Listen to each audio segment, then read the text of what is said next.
Son las 3 de la madrugada y te despierta un olor que no habías sentido nunca. Sudor, vómito, madera podrida y algo peor por debajo. Un hedor dulzón que sube desde el fondo del casco y se te mete en la garganta. Estás tumbado en una cubierta de madera húmeda, a oscuras, aplastado entre cuerpos de hombres que roncan, tosen y sudan pegados a ti. Algo pequeño te corre por encima de la pierna. Una rata. Y a pocos centímetros de tu cara, la madera cruje como si el barco entero fuera a partirse. Este barco tiene nombre, y no es un nombre inventado por Hollywood. Se llama Queen Anne's Revenge, la venganza de la reina Ana. Es el barco de Barbanegra, el pirata más famoso que ha existido. El buque insignia real, de madera y hierro de verdad, que aterrorizó el Caribe y la costa americana en 1718, y cuyos restos siguen hoy en el fondo del mar, frente a Carolina del Norte. Y acabas de despertar en él, en tu primer día a bordo. Tienes 24 horas por delante. La mayoría de la gente de hoy no aguantaría ni la mitad. Porque este barco, antes de tener cañones y bandera negra, ya había sido una máquina de matar gente despacio. Y lo que le hacía a los que vivían dentro está documentado, pieza a pieza, con cosas que los arqueólogos han ido sacando del barro del fondo. Vamos a ver, hora por hora, todo lo que la Queen Anne's Revenge haría por matarte. En las películas, el barco de un pirata famoso es libertad. Velas al viento, Ron, un capitán carismático, el mar abierto. Con la Queen Anne's Revenge, la realidad es de las más brutales que se conocen, porque de este barco no tenemos solo leyendas. Tenemos su pecio. En este vídeo vas a vivir un día entero a bordo del barco de Barbanegra, hora a hora. Te voy a enseñar cada una de las formas en que ese mundo te reventaba. La comida que te envenenaba poco a poco, el agua con gusanos, el trabajo que te partía la espalda y sobre todo las enfermedades, que en este barco en concreto son la parte más increíble de toda la historia. Quédate hasta el final, porque hay un momento en que Barbanegra secuestró una ciudad entera de las colonias británicas, y pudiendo pedir oro, pidió otra cosa. Y 300 años después, un arqueólogo sacó del fondo del mar el objeto exacto que explica por qué. Ese objeto lo cambia todo, y lo vas a entender cuando lleguemos ahí. Antes de meterte en faena, hay que entender qué tienes debajo de los pies, y con este barco, el origen ya es una advertencia. La Queen Anne's Revenge no nació pirata, nació francesa, y nació para algo horrible.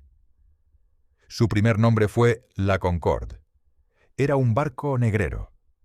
Un buque grande y sólido dedicado a la trata, que cruzaba el Atlántico desde la costa de África cargado de personas encadenadas en la bodega, en las condiciones más atroces que se puedan imaginar. Un barco así estaba diseñado para meter el máximo número de cuerpos humanos en el mínimo espacio, y para aguantar travesías larguísimas. Ya venía siendo, antes de Barbanegra, un sitio donde la gente se moría por docenas. A finales de noviembre de 1717, cerca de la isla de San Vicente, en las Antillas, la Concorde llegó medio destrozada por dentro. La travesía desde África se había cobrado un peaje enorme, y buena parte de la tripulación francesa estaba tumbada por la disentería y el escorbuto. El barco navegaba con las manos sanas justas para moverse, y ahí apareció Barbanegra. No hizo falta gran batalla. Un par de andanadas de advertencia y el capitán francés, con la tripulación enferma, se rindió. Barbanegra bajó a las entrañas de aquel barco que apestaba a enfermedad y muerte, y en lugar de un cascarón podrido, vio los huesos de una fortaleza flotante. Se lo quedó. Le montó cañones hasta alcanzar unos 40, y le puso el nombre con el que pasó a la historia. Así que el barco sobre el que vas a pasar las próximas 24 horas es un antiguo buque negrero, reconvertido en buque de guerra pirata, en el que ahora se apretujan cientos de hombres. Y ese último detalle lo empeora todo. Los barcos piratas iban mucho más llenos de gente que cualquier mercante normal. Un pirata necesitaba una tripulación enorme por dos razones. Una, para abrumar a sus presas con superioridad de hombres y que se rindieran sin pelear. Y dos, para poder tripular los barcos que capturaba. En su mejor momento, Barbanegra llegó a mandar cientos de hombres repartidos entre la Queen Anne's Revenge y sus barcos de apoyo. Eso, Significa el doble o el triple de bocas apretadas en el mismo espacio. Más suciedad, más enfermedad, menos comida para cada uno. Un cajón de madera flotante, húmedo, oscuro y superpoblado, que ya venía cargado de enfermedad de fábrica, en mitad de un mar que no perdona. Empecemos el día. Vuelve a esas 3 de la madrugada. No hay volver a dormir de un tirón, porque el barco funciona por turnos, las guardias, y a cualquier hora te pueden sacar de tu sitio para trabajar. Dormías vestido, sobre la cubierta dura o, con suerte, en una hamaca colgada a un palmo de la del vecino, balanceándote con cada ola. Con las primeras luces echas un vistazo y entiendes dónde estás. No hay intimidad de ningún tipo. Cientos de hombres viven, comen, duermen y hacen sus necesidades en un espacio más pequeño que muchos pisos de hoy. Para aliviarte, tienes que ir hasta la proa, a unos agujeros abiertos sobre el agua, los beques, por donde el mar salpica desde abajo. Con mala mar, ir al baño era una aventura peligrosa en sí misma. Muchos sencillamente no llegaban a tiempo. El suelo está resbaladizo de humedad. Las paredes de madera rezuman. Abajo del todo, en la sentina, se acumula un agua negra y pestilente mezclada con todo lo que cae desde arriba, y ese hedor sube por el barco entero y se te queda pegado a la ropa, al pelo, a la piel. Compartes el espacio con ratas, cucarachas y piojos. Los piojos, sobre todo, no son solo una molestia. Como verás más tarde, en este barco fueron asesinos. Y no has hecho nada todavía, solo has abierto los ojos. Con el estómago vacío, lo primero que necesitas es comer. Ojalá no lo hubieras hecho. En un barco no hay forma de mantener la comida fresca, ni hielo ni conservantes más allá de la sal. Así que todo lo que comes lleva semanas o meses embarcado, pudriéndose despacio. El pan de a bordo era la galleta, una especie de bizcocho durísimo, seco como una piedra, hecho para durar. Y duraba. El problema es que con el tiempo y la humedad se llenaba de gorgojos y de gusanos. Los marineros tenían un truco: comer en la penumbra, para no ver lo que se llevaban a la boca, o dar golpecitos a la galleta sobre la mesa para que los bichos salieran antes del mordisco. Otros se los comían y ya está. Proteína extra, decían medio en broma. La carne era salazón. Buey o cerdo metido en barriles de sal para que aguantara. Al cabo de unos meses, esa carne se ponía dura como el cuero, tan reseca que algunos marineros la tallaban como si fuera madera. Antes de comerla, había que remojarla durante horas para poder masticarla, y aún así sabía a rancio y a sal. De cocinar todo esto se encargaba el cocinero, que muchas veces era un hombre que ya no servía para las tareas duras. Un marinero viejo, o uno que había perdido una pierna o un brazo en un combate. En una olla enorme hervía la carne y hacía unas gachas espesas con lo que hubiera. Y encender fuego dentro de un barco de madera era un riesgo en sí mismo, así que con mala mar la cocina se apagaba y comías la galleta y la carne frías y duras. Y luego estaba el agua. Se guardaba en toneles de madera y en pocas semanas se volvía verdosa, viscosa y llena de bichos. Bebías eso, o te morías de sed. Por eso el ron y la cerveza eran tan importantes a bordo. Mezclar el alcohol con aquella agua podrida la hacía un poco más tolerable, y de paso mantenía a la tripulación medio contenta. De ahí viene la fama del pirata borracho.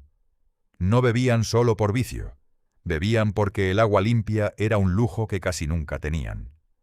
Todo esto tenía una consecuencia que tardaba semanas en aparecer, pero que era demoledora: el escorbuto. Sin fruta ni verdura fresca durante meses, al cuerpo le faltaba algo esencial, la vitamina C, aunque nadie sabía todavía ponerle nombre. Durante la edad de oro de la piratería, nadie entendía por qué pasaba ni cómo evitarlo. La solución, comer cítricos, no se demostró ni se generalizó hasta décadas después. Para la tripulación de Barbanegra, el escorbuto era una maldición silenciosa que aparecía sin explicación.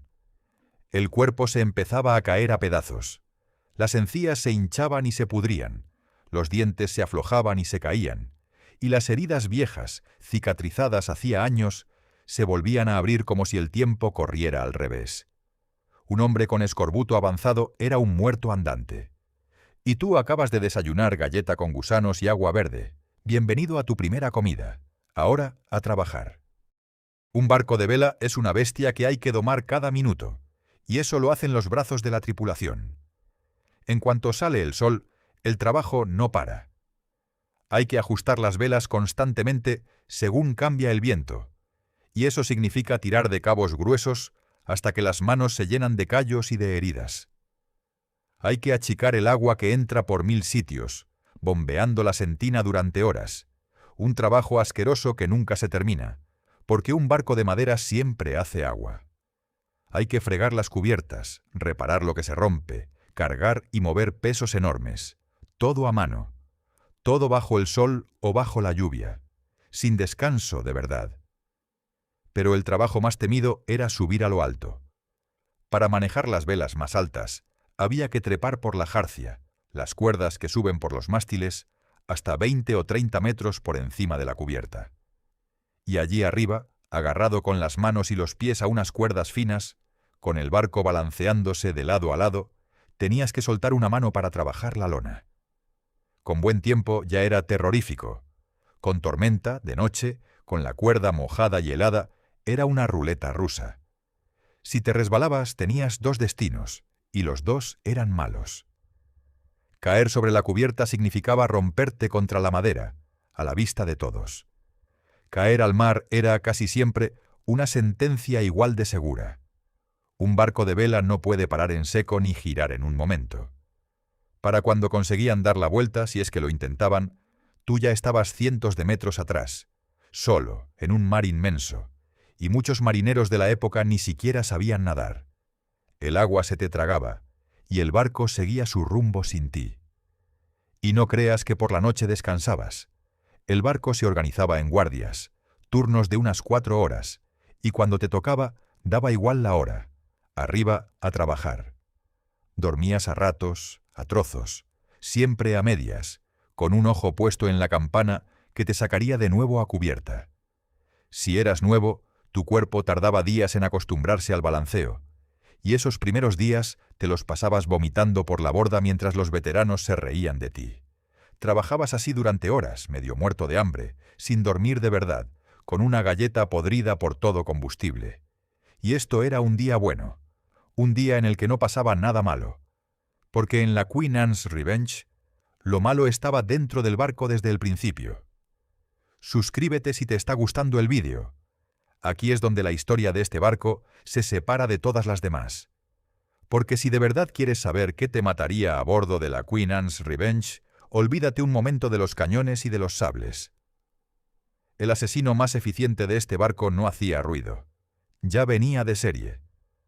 Recuerda que era un antiguo negrero que llegó a manos de Barbanegra con media tripulación tumbada por la enfermedad. Ese barco nunca dejó de ser un foco de infección. Con tanta gente amontonada, sin higiene, con agua contaminada y ratas por todas partes, la nave era el paraíso de las enfermedades.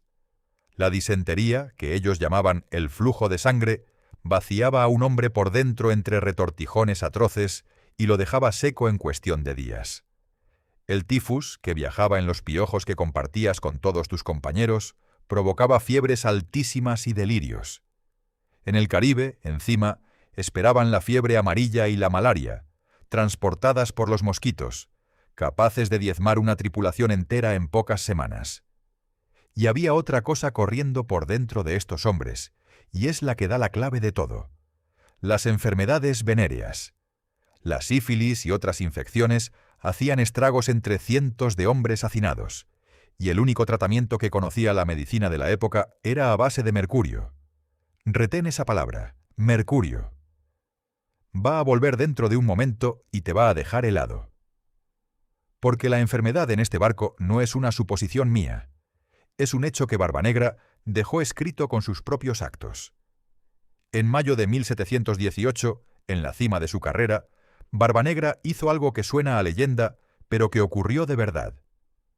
Se plantó con su flota a la entrada del puerto de Charlestown, la actual Charleston, uno de los puertos más ricos de las colonias británicas, y lo bloqueó por completo. Durante casi una semana, nada entró y nada salió sin su permiso.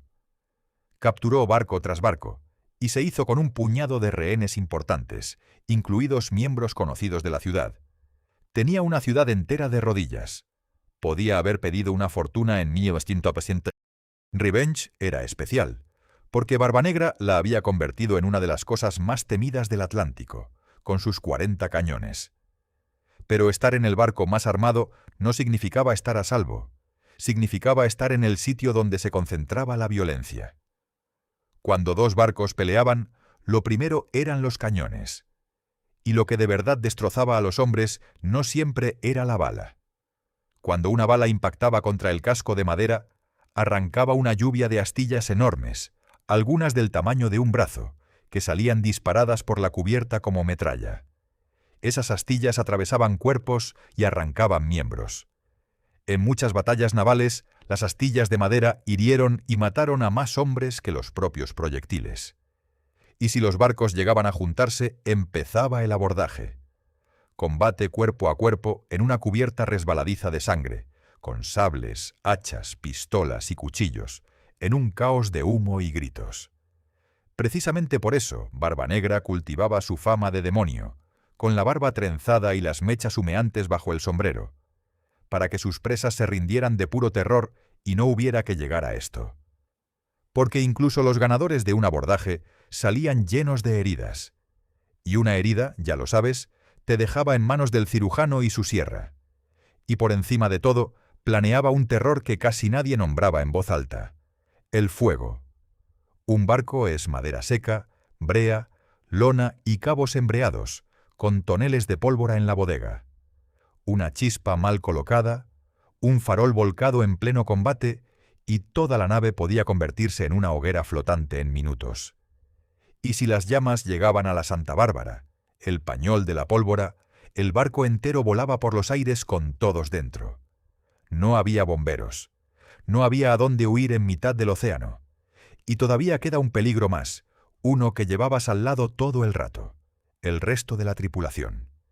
Estás encerrado en un espacio diminuto con cientos de hombres armados, borrachos a menudo, agotados siempre, muchos con un pasado violento. Las peleas estallaban por una partida de cartas, por un reparto, por una palabra de más. Por eso los barcos tenían su código de reglas, y esas reglas se hacían cumplir de formas que ponían los pelos de punta. Romper una norma grave podía costarte unos azotes que te dejaban la espalda en carne viva, o el abandono en una isla desierta con una sola bala en la pistola. Y no todo lo que te destruía se veía en el cuerpo. Una buena parte de la batalla se libraba dentro de tu cabeza. Estabas semanas, a veces meses, encerrado en el mismo cajón de madera, viendo las mismas caras, sin una sola noticia de tu familia ni la certeza de que volverías a pisar tierra. La monotonía era aplastante. Agua por todas partes, en todas direcciones, siempre igual, día tras día. Muchos hombres se hundían por dentro antes de que el barco les hiciera nada físico. Y como apenas entendían el mundo que los rodeaba, ese mundo se les llenaba de fantasmas.